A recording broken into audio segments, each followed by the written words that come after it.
Muy bien, pues bienvenidos a esta mesa, la mesa número 1 del Congreso Iberoamericano de Calidad Educativa. Queremos presentarles algunas excusas, hemos estado teniendo algunos inconvenientes con respecto al clima, pero bueno, ya se encuentra entonces aquí con nosotros los maestros encargados entonces de presentar la ponencia. Y para empezar, vamos a iniciar con el maestro Juan García Ramírez. Él se encuentra en México. Maestro Juan García, tiene Gracias. entonces usted la palabra para iniciar entonces con su ponencia, Educar desde la diversidad como fenómeno normal. Buenas tardes, maestro. Buenas tardes desde Monterrey, México. Voy a hacer algunas precisiones, ¿verdad? Obviamente, pues estamos en manos de lo que es en tecnología y a veces fallan, pero vamos a hacer algunas precisiones importantes que, que vamos a comentar. Referente a educar desde la diversidad como fenómeno normal. Yo esta ponencia la estuve organizando antes del fenómeno pandémico, ¿verdad? Y le hice unas adecuaciones para poder integrarla, ¿verdad? A lo que está ocurriendo y haré algunas precisiones de México particularmente, desde el aspecto de la diversidad, desde la inclusión y cómo el confinamiento irrumpe de una manera disruptiva, ¿verdad? En este paradigma. Bueno, inicio en el 2015, la UNESCO, en conjunto con otras organizaciones, celebraron el Foro Mundial sobre la Educación en el 2015, juntamente en Incheon, República en Corea. En este foro se firmó la Declaración de Incheon para la Educación 2030. Hace ya estamos a 10 años, en la cual se presentó una nueva visión de la educación para los próximos 15 años. Llevamos 5. Y uno de los puntos medulares, uno de los puntos más importantes, es el Objetivo de Desarrollo Sostenible 4, conocido como el ODS 4, que señala, y cito textualmente, garantizar una educación inclusiva, equitativa y de calidad y promover las oportunidades de aprendizaje durante toda la vida para todos y todas.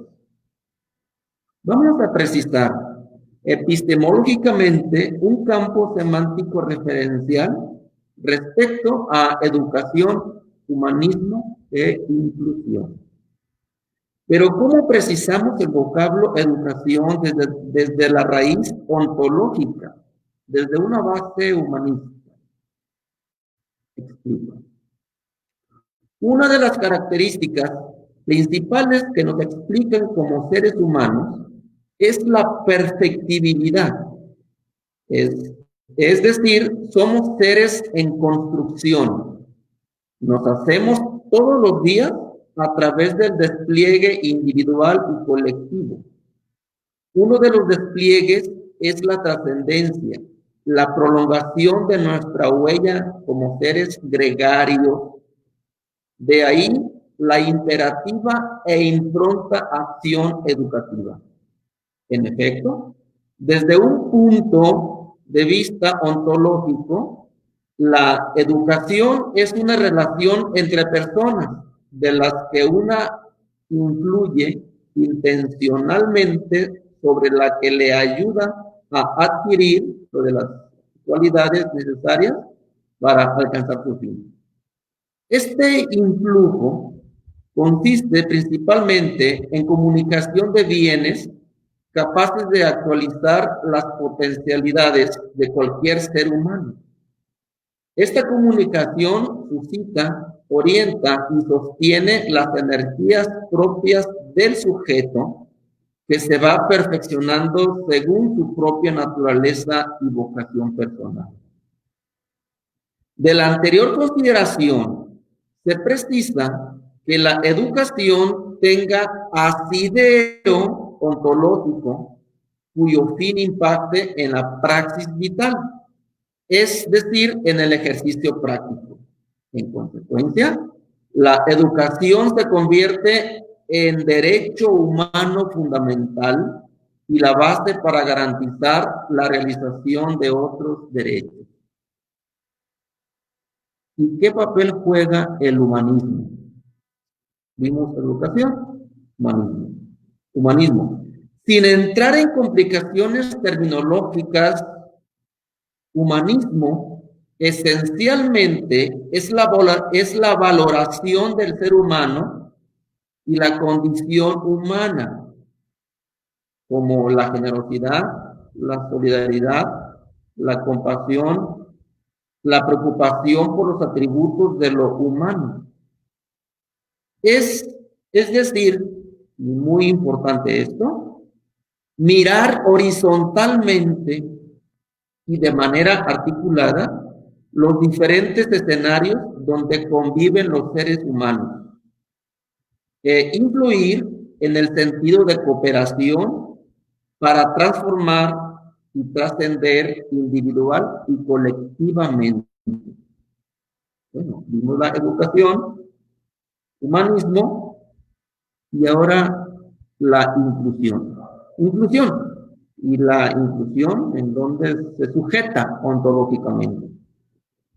La escuela y la sociedad en general están acostumbradas a educar y vivir desde los parámetros de la normalidad.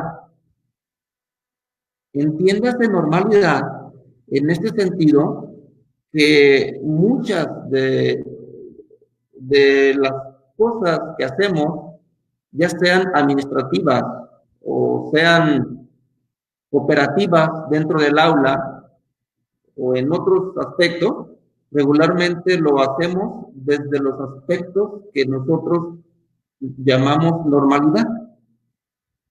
¿Sí? Por ello, se crean políticas incluyentes cuya finalidad es accesar,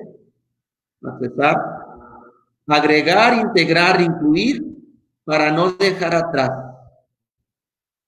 Pero, ¿cómo diferenciar la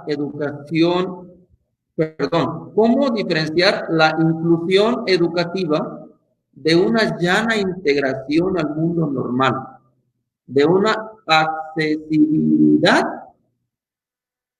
y una descartabilidad? La educación inclusiva se enmarca en la cultura de la construcción de seres humanos a partir de la diversidad, como ya se había mencionado anteriormente en la magistral. Lo normal es la diferencia que no discrimina. La diferencia construye y trasciende. Por ello, la imperativa necesidad para diseñar sistemas inclusivos, equitativos y pertinentes para todas las personas y para toda la vida, como señala el objetivo de desarrollo sostenible 4 de la Agenda 2030. Esta reflexión se fundamenta en una concepción humanista de la educación y del desarrollo, basada en los derechos humanos y la dignidad, la justicia social, la inclusión, la protección, la diversidad cultural, lingüística y étnica. En efecto, la inclusión no se reduce a integrar a un sistema a las personas disminuidas en capacidades físicas o cognitivas. La inclusión incluye la diversidad, el abanico de personas diferentes que responden a varios factores tales como la lengua, la cultura, religión, el género, orientación sexual, el estado socioeconómico, el marco geográfico, la capacidad física, psíquica o sensorial, el ritmo de aprendizaje la situación afectiva, la salud y entre otros aspectos. El fundamento de la inclusión va más allá de la tolerancia. Integramos para convivir en la diversidad con normalidad. Esto es muy importante. Yo participo en la academia, en la investigación, desde hace cerca de 23 años, y la academia, el aula, siempre me ha impresionado. Y hacemos una gran diferencia entre la convivencia y lo que es intolerancia. La tolerancia tiene un límite. La tolerancia permite establecer unos parámetros y unas líneas en donde nos vamos a respetar, pero establece un límite. Y a veces son cooperaciones superficiales, tolerantes. Pero la convivencia en la diversidad nos mira o nos obliga a mirar de una manera horizontal y articulada, ¿sí? Y ver lo diverso como normal. Entonces, desde ahí se parte, ¿sí? Pero el aula no es una isla, sino que las autoridades deberían estar capacitadas para los diseños estratégicos para ver la diversidad como una normalidad, ¿sí? Y de esta reflexión se plantean una serie de cuestionamientos que van desde la formación docente, currícula, hasta los espacios para convivir en diversidad. Es un reto, mas sin embargo es un derecho garantizar una educación inclusiva, equitativa y de calidad y promover las oportunidades de aprendizaje durante toda la vida para todos. Hago un alto aquí, esperando que el tiempo me dé. Obviamente, imagino que en todos los países en donde la pandemia es un problema grave, en México lo tenemos bastante grave, ahí hasta ayer había 101.023 contagiados y arriba de 10.000 defunciones acerca de esto, y tenemos un confinamiento obligado, ya van más de 70 días y se va a prolongar hasta el último día del mes de junio y continuará justamente hasta octubre, si bien nos va, ¿verdad?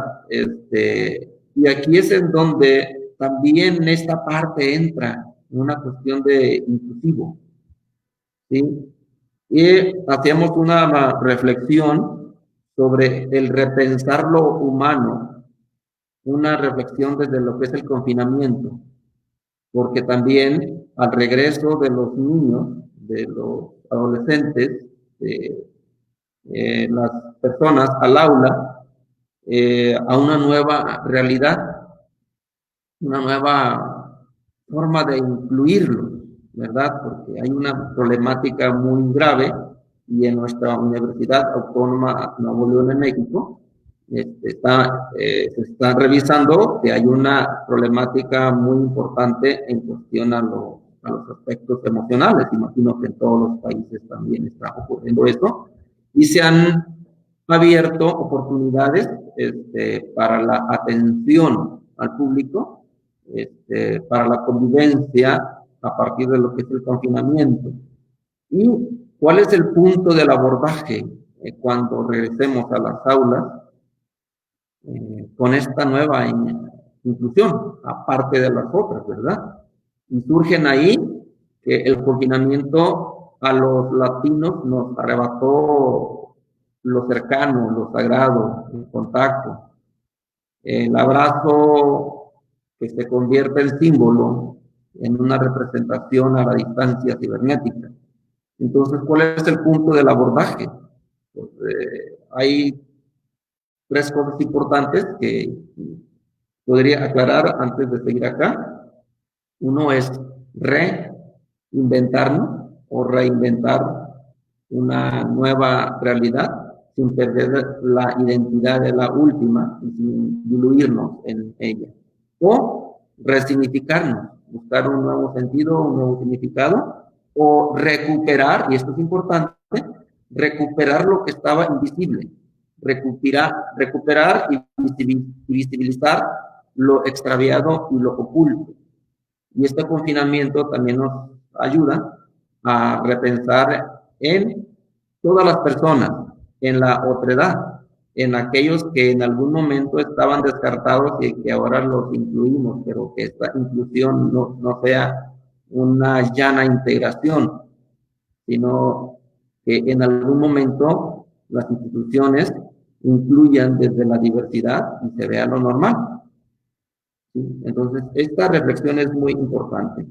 Repensarnos desde lo digital, ciudadanos digitales, aislados, pero unidos por la cibercomunicación, es lo que viene.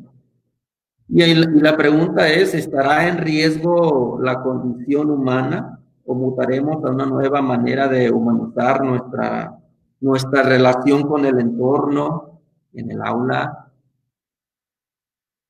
con la naturaleza, afectando lo menos posible la condición humana, ¿verdad? Entonces, estas reflexiones se vienen a colación, y cito un caso muy especial. Nuestra Universidad Autónoma de Nuevo León en México estaba organizando el primer foro el primer Congreso Internacional de Educación Inclusiva. Somos una universidad de 210,000 alumnos, y tiene una gran cantidad de oportunidades de crecimiento académicos, culturales, etc. Y estábamos organizando este Congreso Internacional de Educación Inclusiva con varios magistrales importantes a nivel internacional y a nivel local, porque la universidad tuvo un asidero muy importante con lo que es la UNESCO, con ese tópico que yo les había mencionado. Y la universidad tiene a visión a 2030. La Universidad Autónoma de Nuevo León es una institución solidaria y humanista en el tópico de la inclusión educativa. Tenemos una gran gama de apoyo, de inclusión, de adhesión en lo diverso y verlo como algo normal. La Universidad Autónoma de Nuevo León en el 2030 nos dice que será o es un referente internacional por su calidad educativa, inclusión, equidad, generación y aplicación innovadora de conocimiento con un amplio sentido de responsabilidad social que contribuya y trasciende en la transformación y el bienestar de nuestra sociedad. ¿Sí? Estamos imposibilitados por humanidad y solidaridad a no dejar al margen o atrás a quienes no están en los marcos de normalidad tradicional, social. Nuestro deber institucional es brindar las mismas oportunidades de realización humana y profesional a todos los seres humanos. ¿Sí? Entonces, una sociedad se transforma y trasciende en plenitud si todas y todos están incluidos. Entonces, esto es la reflexión. Obviamente, el documento es mucho más amplio, es más extenso, y yo lo pasaría a las autoridades. Le hice unos cambios importantes, solamente con esta aclaración, entre lo normal y diverso. En México se habla hay un conflicto entre la federación y los estados. La federación habla sobre una nueva normalidad, suena un poco extraño, y los estados hablan sobre una nueva realidad. Y se está trabajando mucho para que la inclusión, esta nueva manera de incluir post-confinamiento o post-pandemia, ¿verdad? Y es muy interesante, en este caso, cómo vamos a trabajar nosotros los docentes, nosotros los investigadores, para planear las estrategias e incluir esta nueva realidad a los alumnos que van a regresar a las aulas según en México, unos en agosto, otros en octubre, pero aún no hay una fecha definida absoluta, ¿verdad? Entonces, ese es mi aporte a este congreso, y pues cierro con esto, ¿verdad? Vamos a escuchar los Maestro, comentarios. muchas gracias. Muchas gracias, maestro Juan García, por su intervención en la ponencia Educar desde la diversidad como fenómeno normal. Vamos a pedirle al maestro que permanezca entonces aquí. Nosotros vamos a dar continuidad con la segunda ponencia y al finalizar de las ponencias que se van a presentar en esta mesa, vamos a tener entonces un momento para que con los participantes y con las personas que están siguiendo nuestra transmisión podamos hacerle preguntas al maestro con respecto a su ponencia. Muchas gracias, maestro Juan. Vamos entonces a darle la participación a la maestra Jenny Patricia Acevedo Rincón. Ella es de Colombia y nos va a presentar entonces su ponencia con respecto a el trastorno del espectro autista en el ámbito universitario. Maestra Jenny, muchas gracias por estar con nosotros. La dejamos entonces con la participación. Muchas gracias. Quiero confirmar que están viendo mi pantalla para poder presentarles. Marlon, ¿me confirma que están viendo mi pantalla, por favor?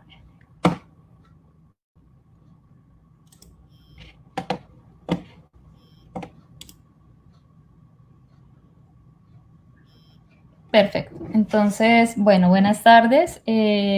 Gracias por participar de este espacio de construcción conjunta. La idea de esta ponencia es presentarles algunas reflexiones que hemos hecho en conjunto con el profesor Campo Elía Flores. Él es de la Universidad de Pamplona y yo, profesora del Instituto de Estudios en Educación de la Universidad del Norte. Esta ponencia, como les digo, es producto de la reflexión, del ejercicio conjunto. No solamente hablamos de autismo, sino que hablamos de diferentes capacidades que tienen los estudiantes en diferentes experiencias que tenemos nosotros como profesores durante esta etapa de formación a nuevos profesionales.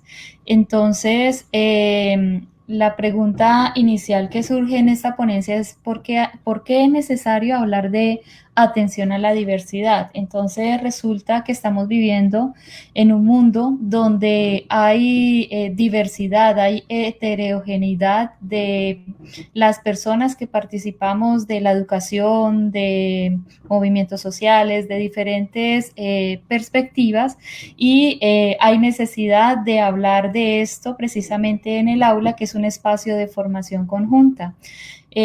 Nos enfrentamos ante nuevos panoramas globales, nuevos retos y necesidades que implican que estemos formados para atender a la diversidad, que implica que estemos formados para atender nuevas necesidades de las personas. También tenemos diversidad cultural en un salón de clase, incluso provenimos de diferentes lugares, coordenadas geográficas, tenemos diversidad también por fenómenos migratorios. Fue fuerte en toda Latinoamérica la migración de ciudadanos venezolanos hacia las aulas, no solamente venezolanos, sino de diferentes nacionalidades que migraron a las aulas nuestras. Por tanto, hay diversidad por fenómenos migratorios. También existe actualmente la necesidad de una educación más equitativa y de calidad y que no sea un sistema único para todos, estandarizado, privado, sino más bien que ese sistema brinde oportunidades para todos. Aparte de esto, tenemos innovaciones tecnológicas que deben integrarse al aula, que deben integrarse al currículo, a la evaluación. También tenemos que hablar de necesidades de las nuevas generaciones y de las habilidades con las que ya vienen los estudiantes de este siglo XXI. No podemos seguir formando para siglos anteriores, sino adaptarnos al siglo, a la época en la que estamos. Es un panorama que ya no es local, que ya no es regional, sino que trasciende las barreras de las fronteras. Es un aula, un salón de clases o un salón virtual que trasciende la barrera de la nacionalidad, por tanto es un sistema internacional. Tenemos diversidad, además de todas estas diversas características, tenemos también diversidad cognitiva en cada salón de clases, en cada curso que dirigimos. Y no solamente hablar de diversidad cognitiva al hablar de ritmos inferiores de aprendizaje a lo que debíamos esperar, sino que hay personas también por encima del promedio. Entonces, todas estas ideas nos llevan a repensar la educación, a repensarnos como profesores que participamos de este acto educativo. Para nosotros también es necesario hablar de que hay necesidad de incorporar unos ajustes a nivel universitario, no solamente quedarnos en hablar de las discapacidades o de las capacidades múltiples en el nivel primario, en el nivel secundario, en el nivel medio, sino que qué pasa con estas personas que se gradúan en el colegio y que quieren trascender a su vida profesional y necesitan formarse para ello. En este caso hablamos que hay muchas palabras que describen la diversidad por la que nos relacionamos constantemente, que tienen que ver con heterogeneidad, multiculturalidad, pluralidad, inclusión, diversidad, multiplicidad. Bueno, ya hay muchas palabras que se acomodan dentro de este universo de diversidad. Entonces, en este sentido, nosotros consideramos, al igual que Alba Pastor, que esta diversidad se convierte en una oportunidad para el aprendizaje, para el desarrollo de la persona, y no es una limitación o un impedimento que nos diga en el salón de clase no podemos actuar porque tengo un estudiante con tales características, sino que a partir de eso replantear la enseñanza y también el aprendizaje de este estudiante. Se habla también de adaptación del sistema, de todo el sistema educativo, no solamente la estructura física, sino también la estructura de enseñanza para los estudiantes, inicialmente niños, los adolescentes y los que recibimos en las universidades, que son adolescentes y grupos jóvenes. En este sentido, es necesario enfatizarse en la eliminación de barreras sociales, costumbres e imaginarios que tenemos alrededor de una característica con la que se ha denotado a un grupo poblacional. Se dice también que la diversidad es una necesidad con o sin pandemia, es decir, no porque estamos en pandemia debemos volcar las miradas solamente a este tipo de características, sino más bien a partir de esto para incorporarlo en el sistema, en el día a día de la enseñanza, del aprendizaje, y partimos de una propuesta hecha ya hace varios años, pero que aún a la fecha se necesita sensibilizar a las personas para que actuemos pues pensando en algo universal y no algo discriminatorio como pensar solo en atender a la discapacidad. Bueno, entonces el DUA es una propuesta diseñada desde ya hace varios años, desde 2011, que reconoce las principales características hacia la práctica docente, elementos constitutivos de las estrategias que van en el marco de atención a la diversidad en la población que se caracteriza como diversa. Es una propuesta que no solamente está señalando discapacidades en un salón, en un curso, sino que lo que hace es complementar las estrategias pedagógicas que se tienen normalmente para la enseñanza de un curso o una disciplina en particular, y además cada profesor la incorpora de acuerdo con las necesidades de sus estudiantes. En 2008, anteriormente, había planteado CAST 3 características importantes frente al diseño universal de aprendizaje, que son la multiplicidad atendiendo a la diversidad, múltiples formas de representación y presentación de la información, múltiples oportunidades de expresión y acción, y también múltiples formas de comprometerse con el aprendizaje. En este sentido, la idea es que el profesor incorpore estos 3 principios importantes del DUA para que diseñe cada una de las planeaciones de clase con base en atención a la población con estas características. No precisamente fragmentar el salón, los que tienen bajo rendimiento regular, sino que sea una clase para todos, sin señalar o sentir que los estudiantes están discriminados por cierto tipo de características. Voy a darle uno de los ejemplos a ustedes que se desarrolló en un curso de geometría para decir que esto también se puede hacer en cursos que involucran ciencias básicas como la matemática. Precisamente es una cuestión de pues, que no solamente se puede adaptar en una disciplina en particular, sino precisamente se puede ampliar este espectro al curso de geometría, por ejemplo, que era el que estaba a mi cargo. Y este curso tenía 27 estudiantes. De este curso tenemos con diagnóstico 2 estudiantes con trastorno del neurodesarrollo, 1 con trastorno específico del aprendizaje, 1 con trastorno específico del lenguaje. También, aparte de los que tenían diagnósticos, de los que fueron autorreportados, teníamos diversidad de ritmos de trabajo y de aprendizaje en el aula, es decir, era un aula totalmente heterogénea en la que participaban incluso estudiantes de diferentes nacionalidades, de diferentes ritmos de trabajo, ritmos de incluso niveles económicos diferentes, pero que todo se conjuga en una clase de geometría en este caso, y pues que necesita de alguna manera atender toda la población. Voy a hablar del caso particular de los estudiantes del trastorno del neurodesarrollo, que eran 2 estudiantes caracterizados dentro del trastorno del espectro autista, que precisamente eran Asperger.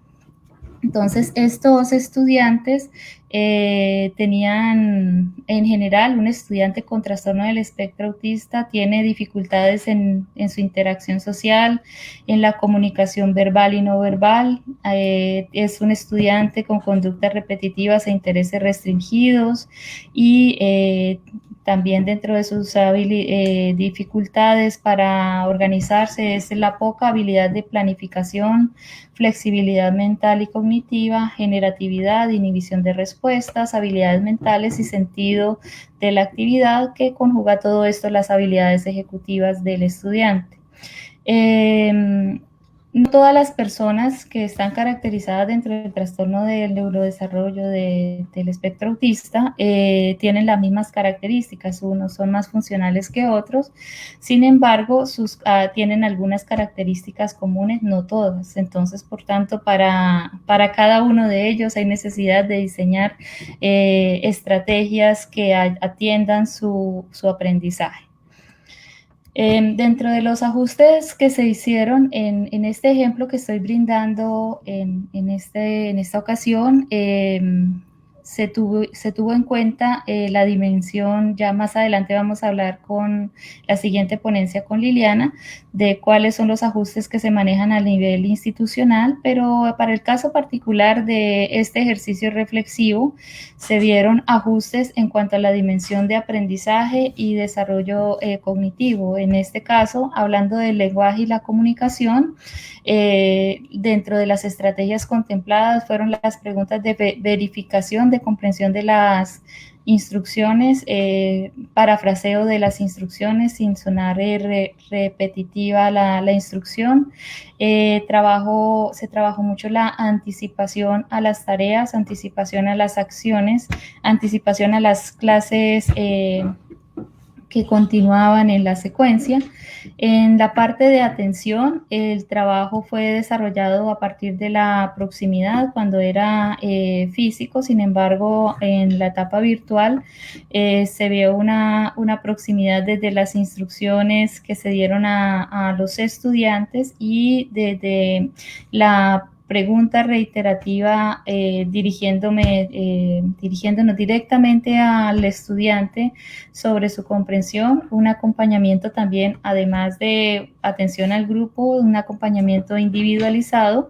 La parte física presencial es la organización del espacio físico, pero que también se involucra en la parte virtual, porque de cómo esté organizado su espacio físico depende también si tiene distractores, y ya vemos que tienen problemas de atención algunos que pueden fácilmente sacarlos del objetivo de la actividad, y también actividades planeadas previamente. Esto significa que las actividades no fueron realizadas de manera sorpresa. El quiz sorpresa no pudo existir en este tipo de cursos, precisamente por la necesidad de tener ellos como el control sobre sus acciones, y por la necesidad también de saber sus rutinas, de mantener las rutinas de trabajo con este tipo de estudiantes.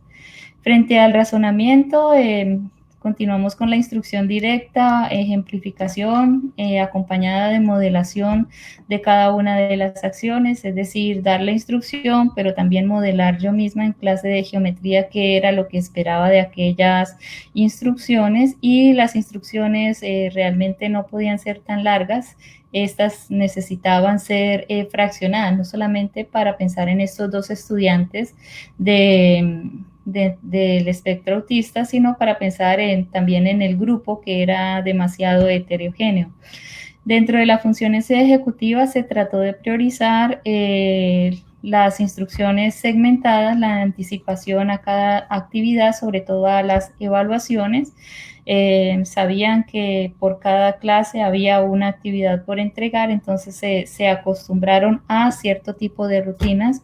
Sabían que los parciales tenían tantos puntos, sabían que los parciales se desarrollaban de tal manera, y así. Y para trabajos finales, entonces sabían cuáles eran los parámetros, es decir, en este caso las rúbricas son demasiado importantes porque ellos saben bajo qué parámetros van a ser evaluados, por tanto actúan como mínimo con base en esos parámetros. Y el uso de organizadores visuales en la información, no podrían ser presentaciones muy planas, sino al contrario requerían de mucha interacción, mucho organizador gráfico para presentar la información. Dentro de las reflexiones que tenemos en esta ponencia, decimos que a partir del desarrollo de esta propuesta se puede evidenciar la posibilidad de trabajo diferenciado al contemplar posibilidades que se dan en la atención a la diversidad. Entonces, hoy di un ejemplo de geometría, pero esto puede suceder, por ejemplo, en el caso del profesor Campo Elías, que me ayudó con las reflexiones. Él tuvo estudiantes con discapacidad visual, y por tanto las clases, algunas clases tuvo que hacer modificaciones, ajustes razonables para dar atención a este tipo de discapacidad sin discriminar a los compañeros.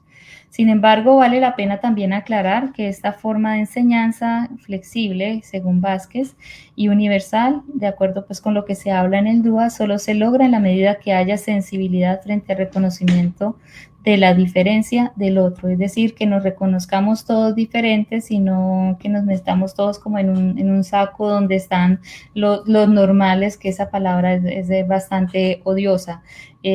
Simplemente que reconozcamos, que seamos tolerables a la diferencia y que además de esto seamos sensibles al cambio y a tener que adaptar este tipo de planeaciones precisamente pensando en la universalidad.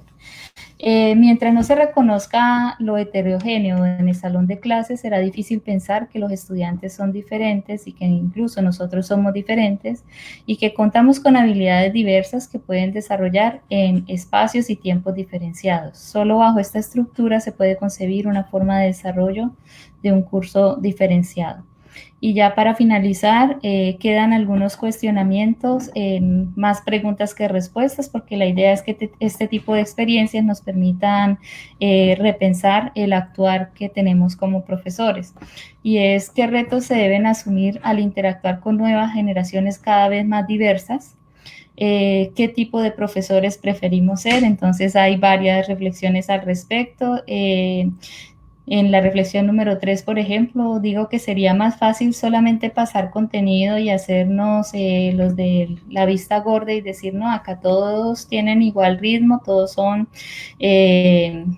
este salón es demasiado homogéneo, solamente voy a planear un tipo de estrategia durante todo el semestre. Sin embargo, existen otras formas de enseñar, existen poblaciones, personas a las que no estamos llegando y que fácilmente caen en ese círculo del sistema, que se encuentran año tras año con esas mismas dificultades y a la final el que sale perdiendo siempre es el estudiante. Entonces, este tipo de trabajo involucra mayor carga a la hora de planear, porque no es pensar en una ni dos formas de hacer la clase, sino empezar por pensar en los medios diferenciados, en el tipo de preguntas que voy a hacer, en el tipo inclusive de interacción, cómo fracciono cada instrucción, qué tipo de instrucciones debo dar. En la primera reflexión se tiene, por ejemplo, un momento, las clases de matemáticas, en general cualquier clase puede tener ajustes razonables en razón de su población. No es solamente este tipo de sugerencias para la clase de matemáticas, sino puede ser aplicada a cualquier tipo de población, dependiendo pues de la disciplina que se maneje. Y enfrentarnos a un grupo nuevo siempre llevará un nuevo reto personal, profesional, sobre todo si no fuimos formados en la diversidad ni para la diversidad. Esto es todo. Muchísimas gracias. Gracias, maestra Jenny Patricia, por su intervención con la ponencia El trastorno del espectro autista en el ámbito universitario desde Colombia. Les recordamos entonces a nuestros participantes del Congreso que deben estar realizando sus comentarios, compartiendo, dándole like para que Facebook entonces nos notifique su participación.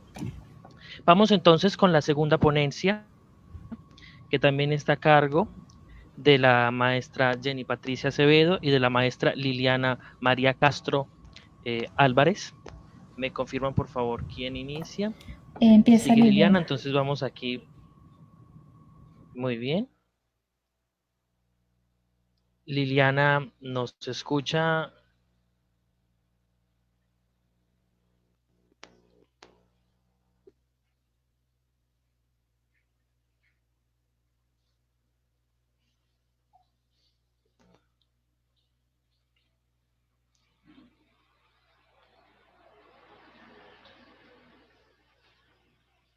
Liliana, te escuchamos.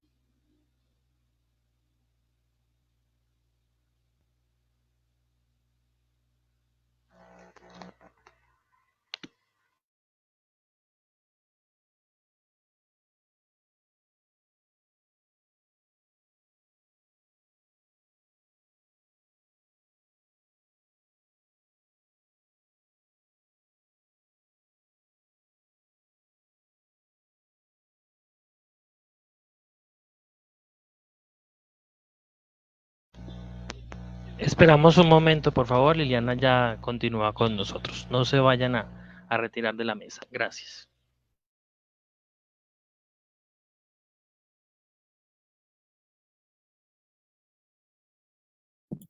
¿Me escuchan? ¿Ahora sí me escuchan?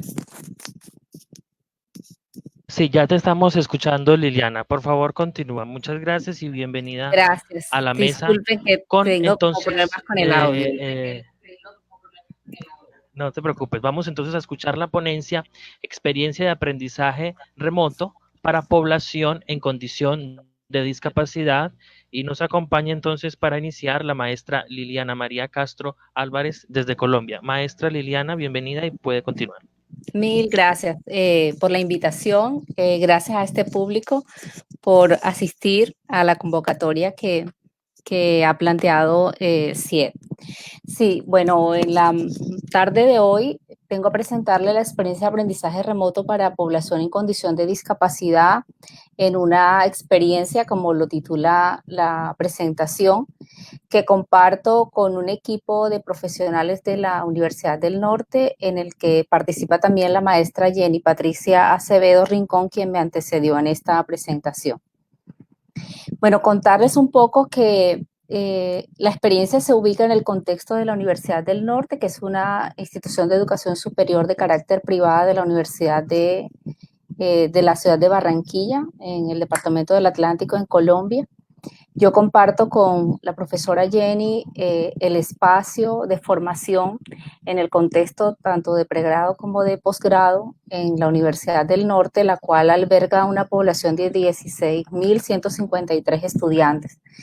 Digamos que en una población de estudiantes tan amplia, por supuesto que la diversidad es el factor común. O sea, podemos decir que lo que nos hace iguales es que precisamente somos diversos, diferentes, y en ese contexto, digamos que tenemos un conglomerado de estudiantes con distintas condiciones diversas, diferencias tanto de tipo individual como grupal, y eso, pues, por supuesto, demanda una serie de atenciones particulares, diferenciadas, pero también en el marco, como lo señalaba la maestra Jenny, que contemple la educación en un marco de diseño universal para precisamente atendiendo a las diferencias particulares tampoco discriminemos, porque la idea es poder dar una respuesta educativa que sea pertinente con las características y las necesidades de cada uno de los estudiantes.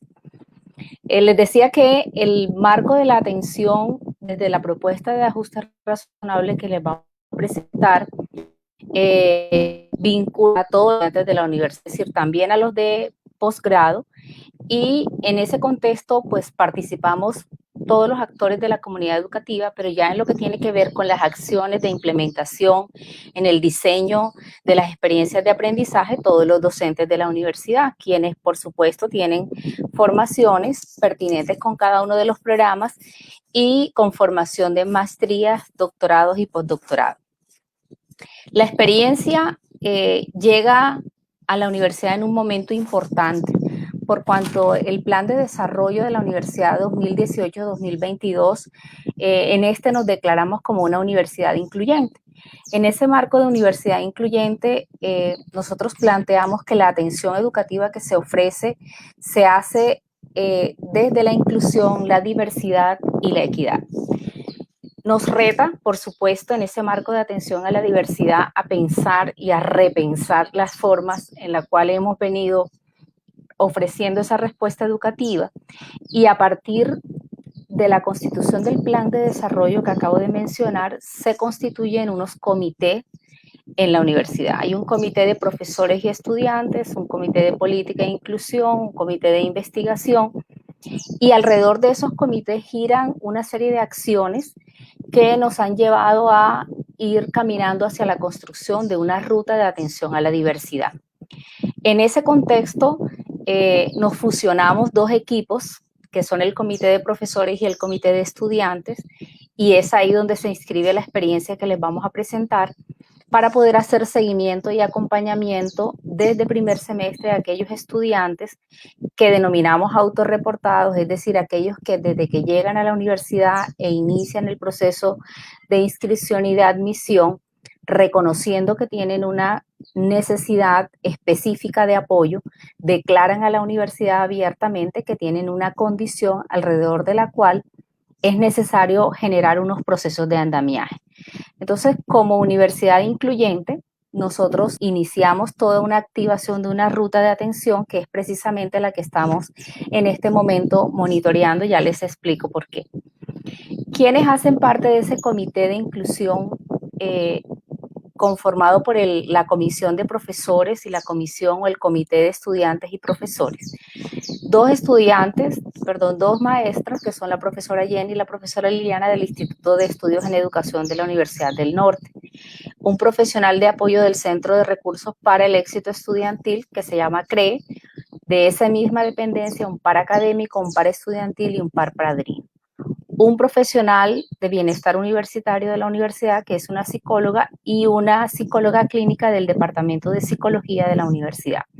Nosotros nos constituimos como ese comité de profesores y estudiantes que hace el asesoramiento a los docentes para poder hacer la implementación de los ajustes razonables, de manera que los estudiantes puedan alcanzar con éxito las metas de aprendizaje que se han proyectado dentro de la oferta educativa, pero también que los docentes se puedan acercar con éxito a responder atendiendo a la diversidad de esos estudiantes que llegan a la universidad. Y en ese mismo contexto, a todos los estudiantes que están vinculados al Centro de Recursos de Apoyo para el Éxito Estudiantil, que se constituyen en pares que soportan toda, digamos, esa estructura y ese andamiaje para favorecer el alcance de dichas metas de aprendizaje. Esa hace parte del comité de inclusión.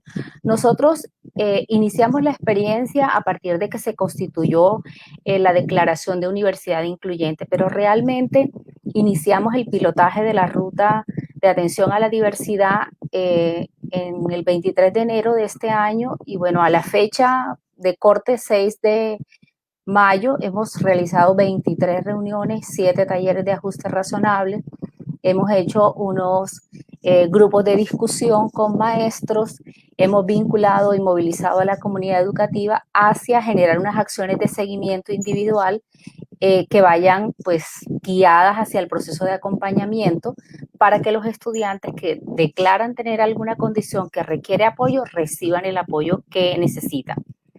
Quisiera acentuar que si bien la experiencia que vamos a presentar hace parte del pilotaje de esa ruta de atención a la diversidad con estudiantes en condición de discapacidad, no significa que nuestra universidad, que se declara una universidad incluyente y que habla de un modelo de inclusión, diversidad y equidad, solamente esté pensando la ruta para atención a población con discapacidad. Solo que el pilotaje se hizo con esta población pensando en que, bueno, no solamente en Colombia, digamos que en el histórico, casi todo el contexto global, lo que ha ocurrido es que tenemos un dolor de no haber dado una respuesta favorable, equitativa a la población con discapacidad en el momento que se requiere y eso ha generado, digamos, mucha discriminación en los contextos educativos. Entonces, una manera de resarcir de alguna manera es rescatar la experiencia de atención a esta población para de esa forma mostrar cómo si somos capaces como universidad de enfrentar el reto de atender a la diversidad de unos estudiantes a los que hay que hacer ajustes, pues eso que estamos pensando en el marco de esa educación para esos estudiantes favorece al conglomerado de toda la universidad. Por cuanto nosotros la reflexión que estamos haciendo en el Comité de Formación y Acompañamiento a Docentes, pues participamos todos los actores de la comunidad educativa. O sea, estamos todos los involucrados desde las decanaturas, las jefaturas de departamento, los docentes, los tutores, los padres de familia, todas las instancias institucionales que tienen que ver con la admisión y el seguimiento a los estudiantes. Pero además en ese mismo marco de acción, ¿por qué nosotros estamos pensando que la atención en un marco de inclusión, diversidad y equidad implica, por supuesto, pensar el diseño de los ambientes de aprendizaje con un carácter universal?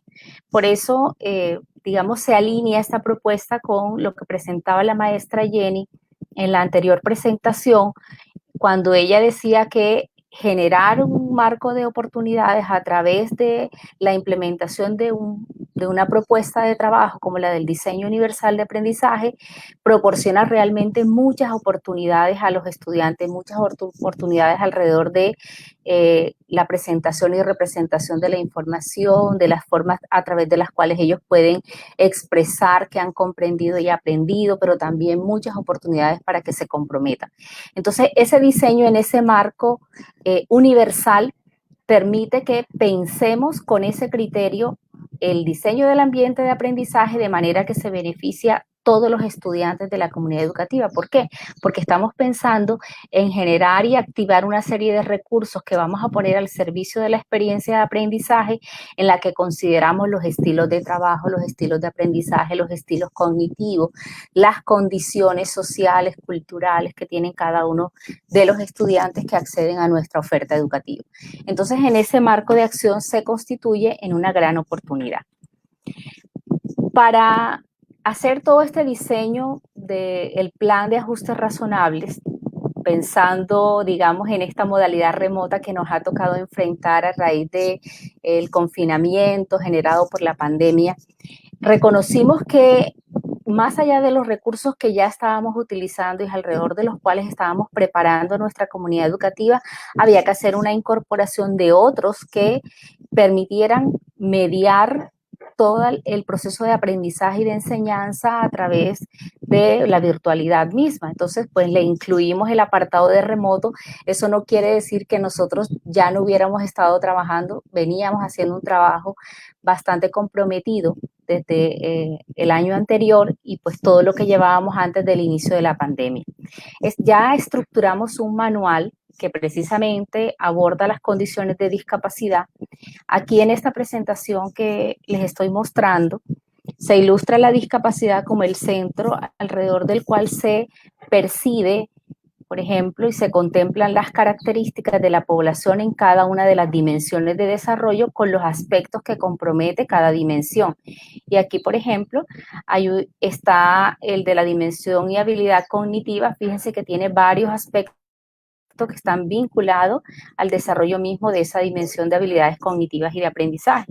Pero igual revisamos y caracterizamos a la población desde la dimensión emocional, social y del comportamiento y corporal.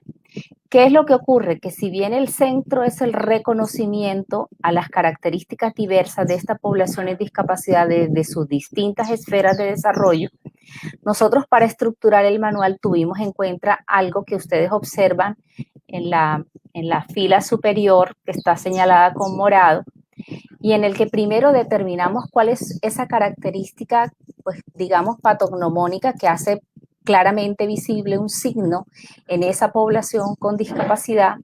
A partir de esa característica, por supuesto, se determina qué necesita el sujeto para poder enfrentarse a la experiencia de aprendizaje, y derivado de esa característica y con fundamento en esa necesidad que tenemos que satisfacer, entonces planteamos un ajuste razonable o varios ajustes razonables para responder a dicha necesidad y atendiendo a esa característica, determinando, por supuesto, cuáles son los recursos, incluidos los recursos de apoyo online, de los cuales ahora en la siguiente presentación la profesora Jenny les va a conversar. Aquí está el marco de las condiciones de discapacidad que nosotros hemos iniciado el apoyo en el contexto del marco del Comité de Profesores y Estudiantes, discapacidad auditiva, visual, psíquica, desde la salud mental y trastorno del espectro autista. O sea, con la activación de todos los recursos institucionales para el apoyo a estas poblaciones, iniciamos. Y en lo subsiguiente, la maestra Jenny les va a presentar un ejemplo de cómo lo hemos realizado con una de las poblaciones con discapacidad con que contamos en la universidad. Entonces, le cedo la palabra a la maestra Jenny para que ella les pueda dar una muestra de cómo lo hemos estructurado.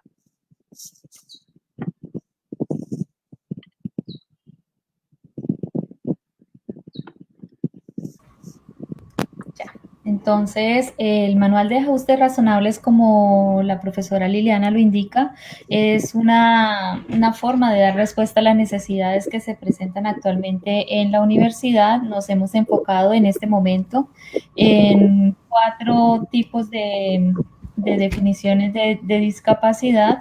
En este caso vamos a hablar, por ejemplo, de la primera de ellas, que es discapacidad auditiva, y vamos a enfocarnos dentro del manual, en las habilidades cognitivas y de aprendizaje, en la parte del lenguaje y comunicación, y también en la dimensión de lo emocional. En la discapacidad visual, entonces vamos a hablar exactamente de las mismas habilidades cognitivas y de aprendizaje, y centramos la mirada en lenguaje y comunicación y la parte emocional. Frente a la discapacidad psíquica y de salud mental, tenemos las habilidades cognitivas y de aprendizaje que se ven interferidas por algunas dificultades de tipo psicológico, y la parte emocional, que acá es muy importante. Y la última necesidad que estamos trabajando en el manual tiene que ver con el trastorno del espectro autista, y ahí enfocamos en más partes, más características de la dimensión de habilidades cognitivas y de aprendizaje, porque hablamos no solo de lenguaje y comunicación, sino las que mencioné en la ponencia anterior, que era la atención, el razonamiento, la memoria y las funciones ejecutivas. Aparte de esto, está la parte emocional, pero también se encuentra lo corporal, lo social y del comportamiento. Entonces, son varias características que se trabajan aquí en el trastorno del espectro autista. Entonces, vamos a presentar dentro del trastorno del neurodesarrollo, el trastorno del espectro autista, y vamos a hacer ejemplificación de cómo se estructuró el manual a partir de las características, que es esta fila azul, las características dentro de la dimensión que se habló inicialmente, que es las habilidades cognitivas y de aprendizaje con el foco en la atención. Las características de este trastorno es la distractibilidad en tiempos de atención más cortos, en tareas no elegidas, que le llevan a centrarse en detalles que son poco significativos sin captar las ideas principales de la situación o de la tarea. También tenemos otra característica predominante en este trastorno de neurodesarrollo, que es la resistencia a la hora de cambiar de foco de atención hacia otros estímulos distintos a la actividad en la que se encuentra actualmente. Basados en estas características, entonces se presentan las necesidades en las que debemos enfocar nuestra atención para atender a su aprendizaje. Y tiene que ver con centrar la atención del estudiante, que debe ejecutar en el momento inmediatamente después de la instrucción del docente o del tutor, y aumentar a su vez el esfuerzo cognitivo para realizar una tarea al tiempo que debe ser la asignada y no la escogida o la elegida por su foco atencional. Para esto, entonces, existen algunas estrategias de acompañamiento, algunos ajustes que se deben hacer en la planeación de la clase, que tienen que ver con la proximidad con el profesor, con el tutor, con el profesor, porque ya nombró Liliana que esto no solamente se hace en el salón de clases, sino también que los tutores, los pares estudiantiles, fueron formados para que esto fuera incorporado en cada uno de sus acompañamientos. Entonces, es la proximidad que debe tener el estudiante con el profesor, con el tutor, frente a cada una de las actividades asignadas. Un ejemplo también de otra estrategia es la organización del espacio físico, porque es importante centrar la atención hacia un espacio particular, que es, en este momento sería o las hojas de cuaderno, o la pantalla, o la plataforma que se está utilizando para desarrollar la clase. Ahí es importante también, por ejemplo, pedirle que esté concentrado en una sola pestaña si estamos trabajando online, para que otras pestañas no generen distracción en el estudiante. Y evitar, sobre todo, irrumpir en sus rutinas, como proponer tareas sorpresas, eventos sorpresas, quizzes sorpresas, evaluaciones sorpresas, porque esto cambia de alguna manera su forma de llevar la clase, su rutina, rutina y porque ellos tienen una característica de inflexibilidad, la cual no les permite comprender inmediatamente qué es lo que está sucediendo y por qué la profesora le dio por poner en este momento una tarea diferente a las que veníamos desarrollando.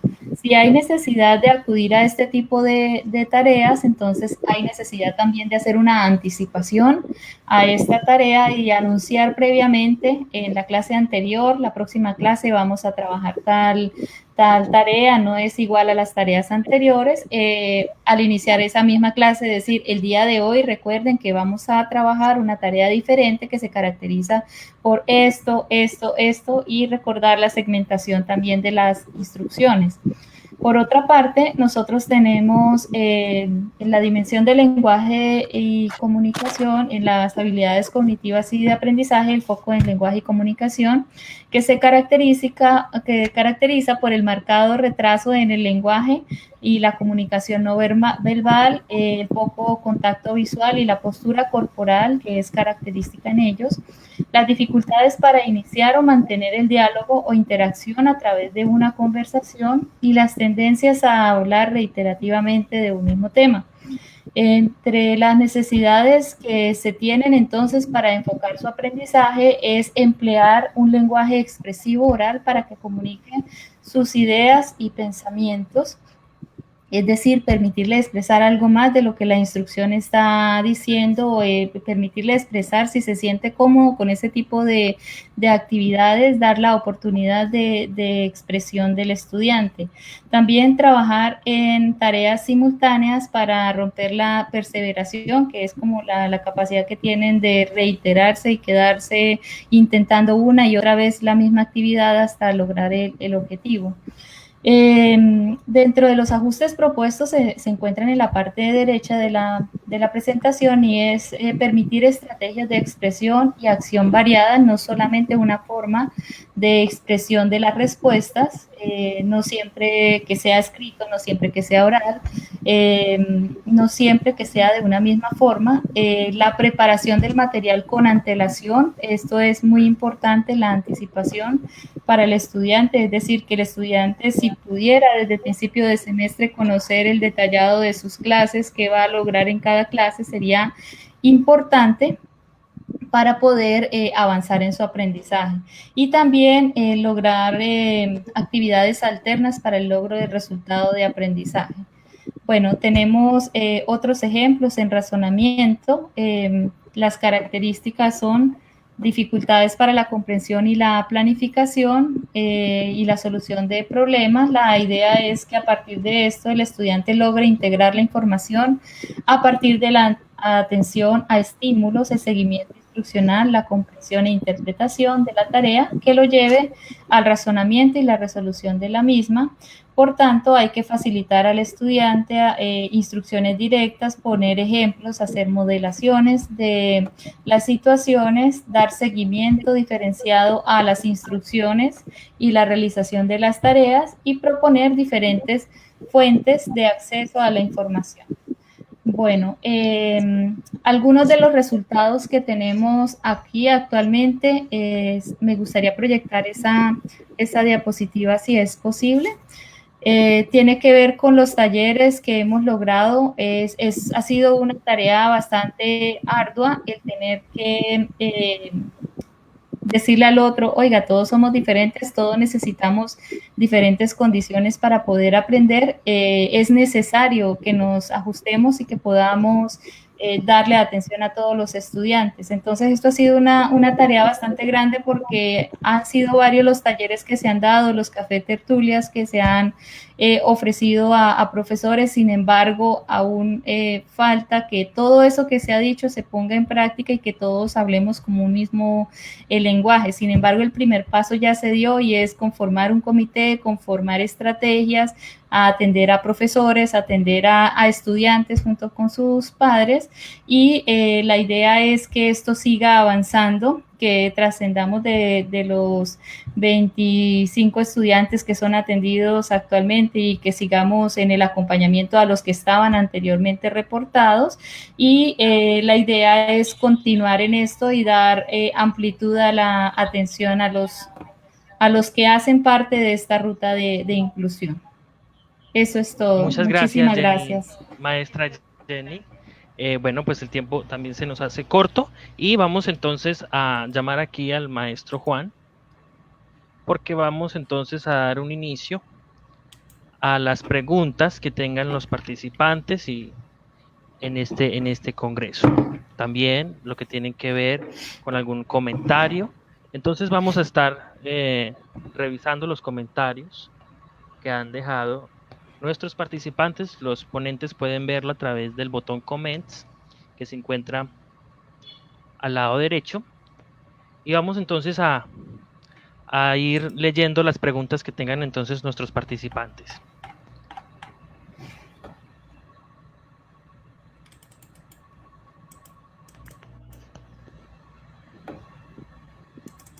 Bueno, leo algunas por favor, agradecimientos Sí, para los ponentes. Sí, queda mejor.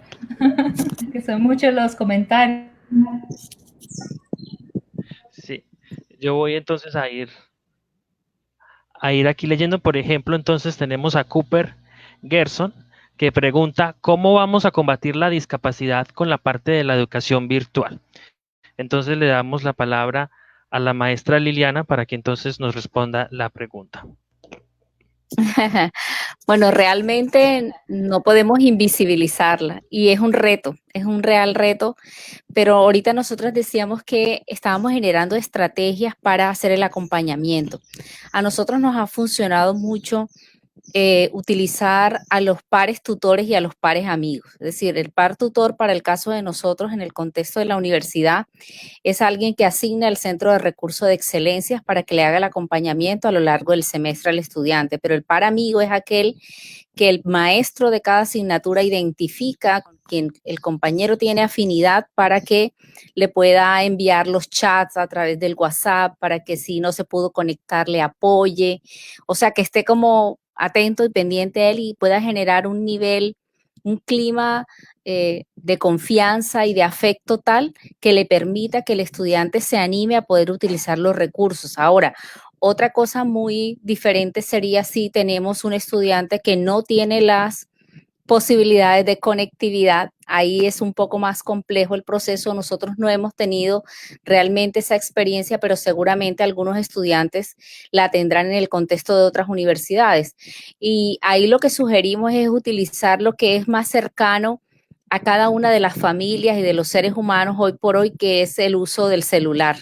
Y que a través del celular, pues el estudiante pueda acceder a toda la información que nosotros estamos queriendo en ese momento, que él le sea útil para poder avanzar y continuar conectado en ese proceso de enseñanza-aprendizaje, pues en el que está inmerso y en un momento histórico que le tocó vivir, en el que no podemos invisibilizar su discapacidad, pero tampoco sus capacidades, porque una cosa es tener en cuenta que siempre debemos valorar el potencial y la capacidad que tienen tanto ellos como sus pares y la familia para poder jalonar los procesos que queremos.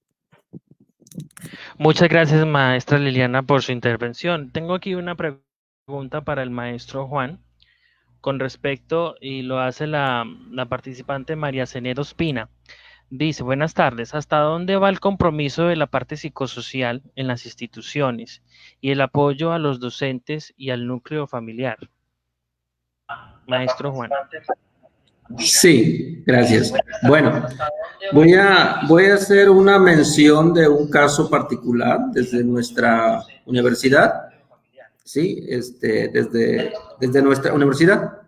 Yo ya les comenté que es una universidad un poco grande, de 210,000 estudiantes, y hay una participación muy activa en el aspecto psicosocial, porque tiene 7, vamos a comentar que son secretarías, que son las vicerrectorías, y tiene unas direcciones, y una dirección en particular es la que atiende todos los aspectos psicosociales de nuestros estudiantes, desde la preparatoria hasta nivel licenciatura, maestría y doctorado. En México es diferente. Los alumnos de preparatoria ya pertenecen al ámbito universitario. En otros países le llaman estudios secundarios, ¿sí? Entonces, en este caso,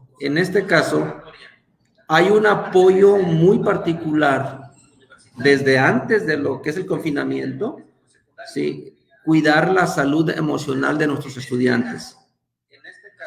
Y todas las dependencias que tenemos nosotros, tanto de preparatoria y facultad, tienen un departamento psicopedagógico en donde se les dan acompañamiento para los estudiantes. ¿Por qué? Porque es un factor muy importante atender a los estudiantes desde el aspecto emocional. Muchas veces nosotros tratamos de ayudar a los alumnos por una carencia física, pero tienen carencias emocionales o tienen una problemática emocional y deben de referenciarlos con gente profesional, ¿verdad? En el caso de nosotros, estamos trabajando muchísimo el aspecto psicosocial, ¿verdad?, de nuestros alumnos. En el efecto confinamiento también se está trabajando porque hay un problema grave y la situación post-pandémica nos va a traer una situación compleja. Y ahí es en donde vamos a trabajar o redoblar los esfuerzos, porque es una nueva manera de incluir alumnos con situaciones emocionales por lo que es el confinamiento. Pero, muchas gracias, maestro Juan, por su respuesta. Gracias, maestro. Y iba a terminar de concluir, no hay problema, le permito. Adelante, sí, basta con esto. Muy bien, muchas gracias. Aquí estaba entonces leyendo una pregunta que le vamos a poner acá para la maestra Jenny. Dice, ¿cuáles son los términos adecuados para no herir susceptibilidades de alumnos con capacidades diferentes? Porque está claro que el término normal para ellos les afecta. Maestra Jenny. Yo creo que no necesitamos de etiquetas, ¿sabe? O sea, todos somos diferentes, no necesito decir, ahí va el autista, ahí va el tartamudo, porque así tratamos a la gente, señalándolo con etiquetas. Se dirían neurotípicos tal vez, sin embargo, la idea no es señalar a alguien con etiquetas, simplemente somos diferentes. Es otra pregunta que hacían más adelante, ¿cómo hacemos para tratar estos tipos de trastornos a nivel primario? O sea, creo que todo lo que se ha dicho se puede aplicar a nivel primario, secundario, universitario, y es tratar de hablar un idioma para todos, es decir, no señalarnos, no discriminar, no decir los normales, por eso decía yo en la ponencia, no hay que sectorizar el salón, de decir los normales, porque normal desde qué punto de vista, según quién, ¿sí? Es esto, no hay etiquetas en un salón de clases que atiende a la diversidad. Enrique, me gustaría muchas gracias, maestra. Hola, ¿me escucha? Sígale, maestra Liliana, claro. Sí, gracias. De pronto un poco complementando lo que Jenny expresaba, es muy usual encontrar que se emplea el término de capacidades diferentes y si nosotros lo miramos desde una perspectiva humana, todos los seres humanos tenemos capacidades diferentes, o sea que no tendríamos por qué pensar que aquel que tiene una condición de discapacidad tiene una capacidad diferente porque todos los seres humanos las tenemos.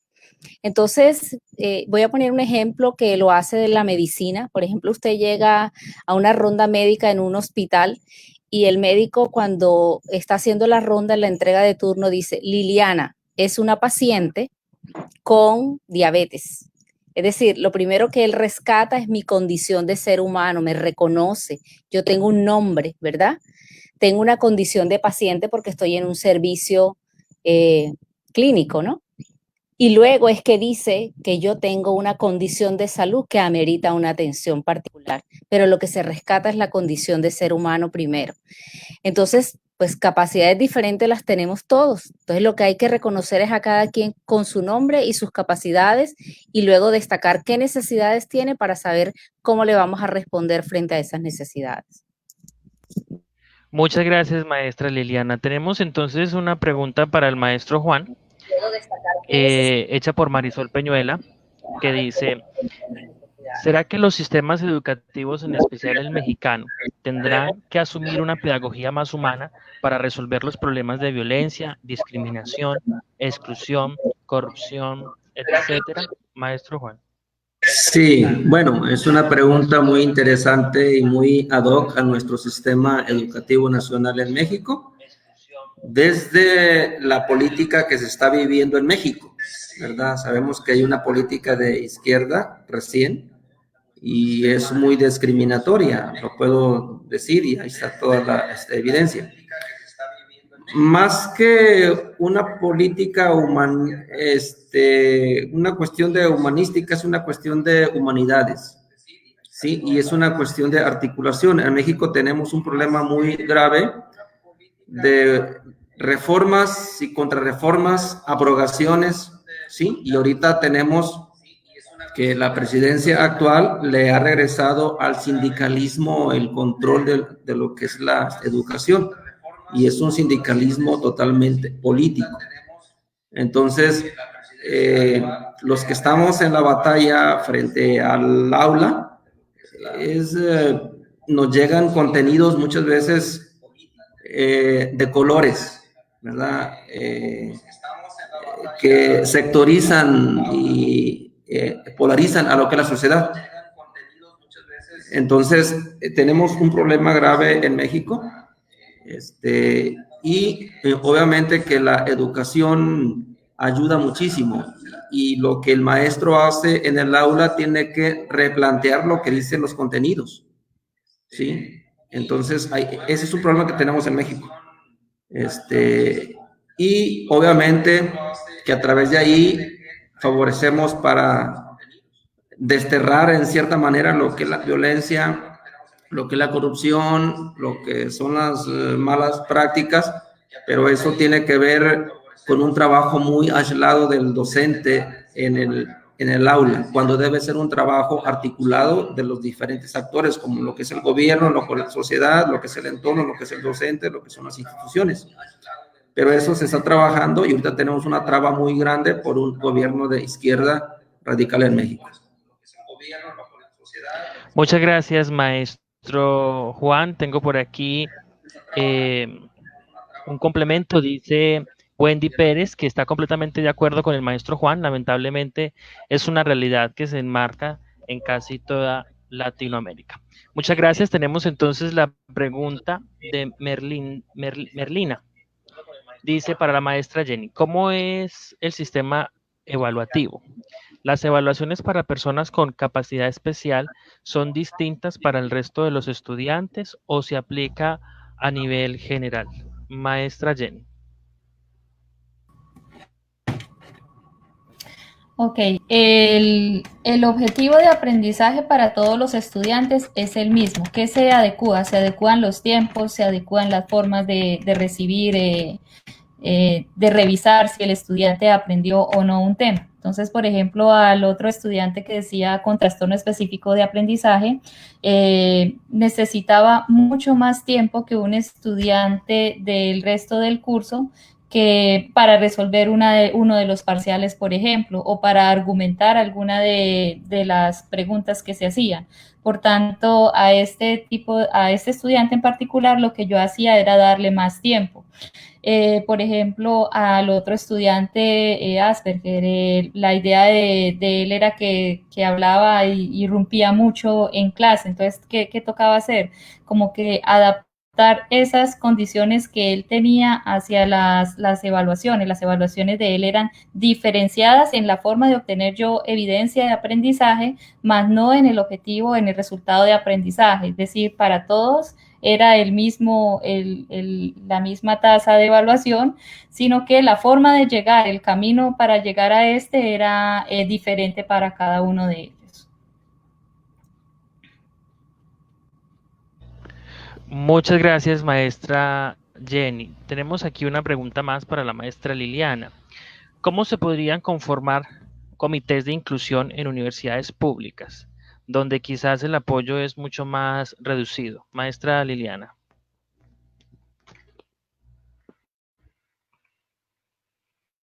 ¿Me escuchan? Realmente la conformación inicial de los comités de inclusión no demandan tampoco mayor recurso, asignación de presupuesto. Realmente lo que requiere es voluntad y lo que requiere es que haya alguien que inicialmente jalone el liderazgo de los procesos para que se pueda dar y que toda la comunidad educativa en la conformación en la constitución de la política de inclusión de la universidad aporte a esa construcción. Bueno, lo político implica público, ¿no? Es decir, un proceso participativo, democrático en el que todo el mundo puede aportar. Y desde cada una de las instancias que tenga la universidad se pueden nombrar personas que representen a esa instancia en los comités, de manera que no se necesita tener una asignación presupuestal alta y basta con las funciones que cada uno tenemos en el marco de nuestra actuación en el claustro, en la universidad, en la comunidad educativa, para que nos empoderemos y hagamos parte de la conformación de esos comités. Realmente no es que exija asignación presupuestal muy alta, y luego en la medida en que se van conformando y se van viendo las necesidades que demanda el proceso mismo, pues cada dependencia asignará lo que necesariamente se requiera para poder jalonar los procesos que están implícitos en ellas. Pero yo pienso que se puede hacer en contextos privados o en contextos oficiales sin ningún problema. Muchas gracias, maestra Liliana. Vamos entonces con la pregunta para el maestro Juan. Dice, su ponencia ha sido muy buena y bastante completa. Mi pregunta es, ¿cuál es la red de apoyo que puede ofrecer el ente gubernamental para las familias de los estudiantes con capacidad especial cuando los recursos económicos no son lo suficientes? Maestro Juan. Gracias. Sí, es una cuestión que se puede contestar con la palabra sexenal, con sexenios, ¿verdad? Tenemos un grave problema en México actual. Con la palabra sexenal. Sí hay apoyos, o sí hubo apoyos directos.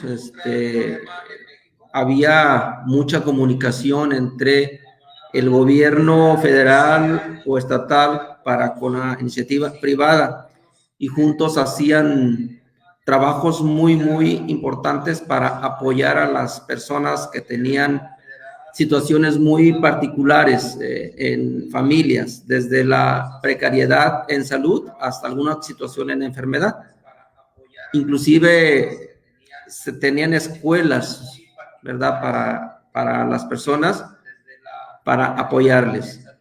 Sin embargo, hubo una reducción en presupuesto, ¿sí? Y ahorita quien asume la responsabilidad para ayudar a las personas en diversidad son las instituciones privadas, ¿sí? Son los privados. Entonces, los 32 estados que conforman nuestro país, los 32 tienen sus propias universidades, y se unen a lo que a la iniciativa privada, y están trabajando muy bien en el apoyo con las personas entre todas sus en diversidades, ¿verdad? Pero hubo una reducción muy grande en la cuestión presupuestal. Con decirles que desde hace cerca de un año se está batallando mucho para que los niños que padecen cáncer consigan el medicamento, y muchos han muerto porque el sector salud no tiene medicamento para el cáncer, y las asociaciones privadas, junto con las universidades, están saliendo a hacer el trabajo que le compete al gobierno. Ese es un ejemplo, ¿verdad? Entonces, la red la está haciendo la universidad y las asociaciones privadas sin fines de lucro y los empresarios. Muchas gracias, maestro Juan, por su intervención. Vamos entonces a extender esta pregunta con respecto al espectro autista. Dice, atendiendo a que la realidad de que en la educación básica hay 30 o más alumnos por grupo, ¿qué le falta a una escuela para atender todas estas diversidades? No sé, estoy seguro si contestará la maestra Jenny. Sí, Lili. Sí, muy bien. Entonces siga la maestra Jenny. Ok. Sí, realmente. Bueno. Lili. Lili, yo le complemento. Sí, yo les voy a hablar desde la experiencia que tenemos en la ciudad de Barranquilla. Pues me está hablando de escuelas, ¿no?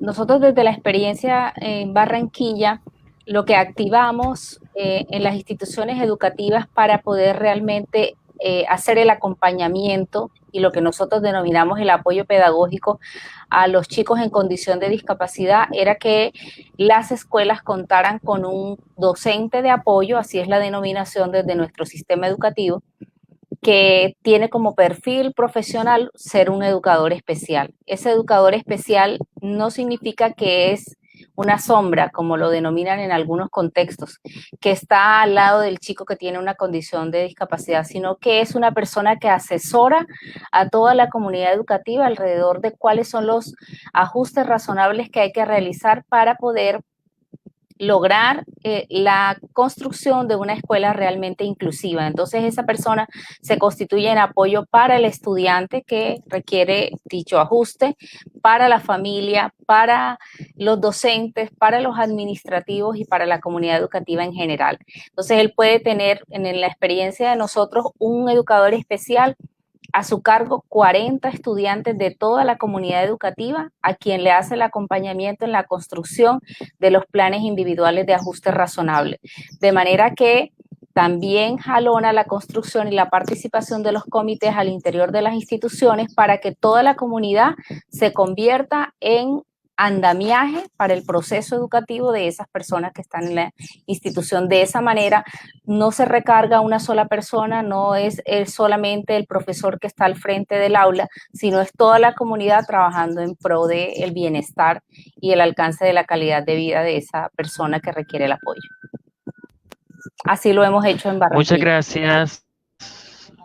Muchas gracias, maestra Liliana, por su intervención. Vamos entonces con esta última pregunta para la maestra Jenny, de parte de Juan Gutiérrez, participante del Congreso, que dice cómo se puede hacer para que los compañeros de aula integren a los alumnos con capacidades diferentes.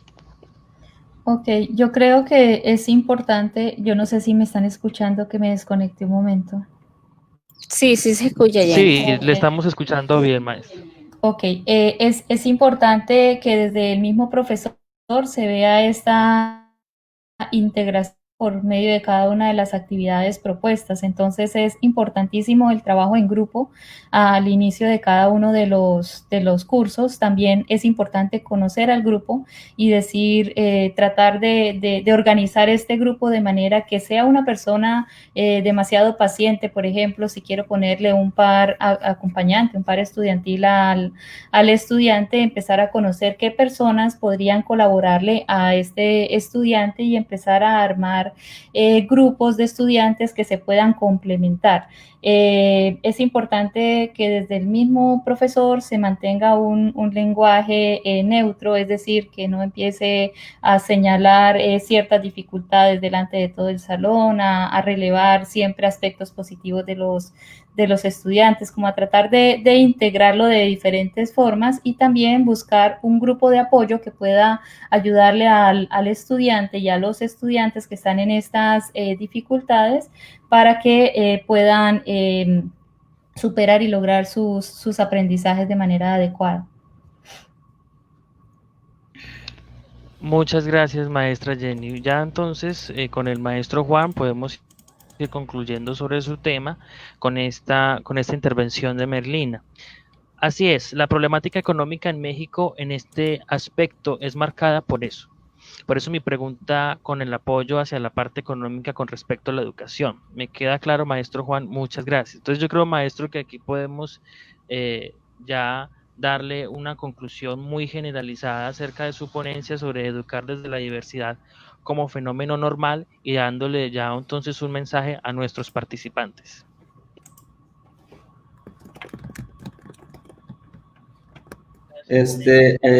Más que eso sería agradecer esta oportunidad, esta ventana virtual para poder compartir las ideas, ¿verdad? Estamos ante una situación diferente, ¿verdad? Con la situación no solamente en el aspecto académico, sino en todos los aspectos, en el económico, en el social, en el psicosocial, en todos los aspectos, pero particularmente en lo del académico, es brindar una educación equitativa, inclusiva, que no solamente se quede en una cuestión de integración o una cuestión de acceder, sino que sea realmente como las maestras han demostrado y han presentado ejemplos muy claros de lo que es la inclusión, ¿verdad? Yo creo que a partir de ahí podríamos hacer bastante. Que nadie, ninguno de nuestros alumnos, alumnas, que ninguna persona se quede atrás, como lo dice lo de la UNESCO, ¿verdad? Y creo que todos los países, todas las instituciones, estamos trabajando cada quien a su ritmo y manera para poder llevar la educación en todos los niveles y a todas las personas a como la UNESCO lo está pidiendo. Estamos trabajando cada quien a su ritmo y manera para poder llevar la... Muchas gracias, maestro Juan, maestra Liliana, maestra Jenny. También un mensaje ya para entonces despedirnos y dar entonces por concluido con respecto a sus temáticas abordadas acerca del trastorno del espectro autista en el ámbito universitario y la experiencia de aprendizaje remoto para la población en condición de discapacidad. Con respecto a sus temáticas abordadas acerca del trastorno del espectro autista en el ámbito universitario y la experiencia de aprendizaje remoto. Puede empezar la maestra Jenny. Si nos quiere ya entonces un mensaje para despedirnos y generalizar las conclusiones. Gracias. No, simplemente quisiera agradecer y decir que la Universidad del Norte nos ha dado la oportunidad en este momento de dar algunos aportes desde la experiencia que hemos tenido, no solamente a nivel universitario, sino, por ejemplo, yo también fui profesora de educación básica y esto lo he trabajado ya con anterioridad. Esto se puede hacer en cualquier nivel educativo y es simplemente darnos cuenta de que somos diferentes y que servimos para la diferencia. Si empezamos desde ahí, yo creo que cada uno de nosotros puede hacer un papel muy importante como educadores y podemos sensibilizar por lo menos a otros compañeros a entrar en esta dinámica de acoger, no solamente integrar, sino incluir realmente a las personas con capacidades diferentes. Lili. Sí, muchas gracias. Agradezco mucho a cada una de las personas que nos acompañó en esta tarde. Y realmente el mensaje se va un poco a tono con la presentación del maestro Juan cuando habla de educar desde la diversidad. Yo creo que el reto es educar en y para la diversidad. Eso es bien importante tenerlo claro. Y en ese contexto, no desconociendo que aun cuando por circunstancias de la vida seamos diferentes, en esencia todos somos seres humanos y eso es realmente lo que es importante. Eso nos debe orientar nuestra acción educativa hacia pensar que tenemos que forjar más una ciudadanía inclusiva y yo creo que eso respondería a muchas de las situaciones de inequidad que tenemos en el contexto de Latinoamérica particularmente. Gracias. Un abrazo para todos. Bueno, muchas gracias. Entonces teníamos a los ponentes, el maestro Juan García Ramírez desde México, a Jenny Patricia Acevedo Rincón desde Colombia, a Liliana María Castro Álvarez desde Colombia. Para responderles algunas preguntas a los participantes, efectivamente van a poder volver a ver estas presentaciones. Esto va a quedar grabado dentro de la página del Congreso, así que a nomás finalicemos, ustedes pueden volverlas a ver y volverlas a repetir cuantas veces ustedes deseen. En cuanto a las certificaciones, estarán recibiendo instrucciones vía correo electrónico sobre cómo pueden descargar su certificado. Agradecemos nuevamente a todos ustedes por haber participado de esta primera mesa del Congreso Iberoamericano de Educación Divergente. Nos vemos entonces a las 4 de la tarde con la mesa número 2 de 4 a 6 y a las 7 de la noche tenemos entonces la conferencia magistral de la maestra Guadalupe Con ¿Hacia dónde va el mundo? Una mirada desde la educación. Nos vemos. Hasta pronto. Hasta pronto. Gracias.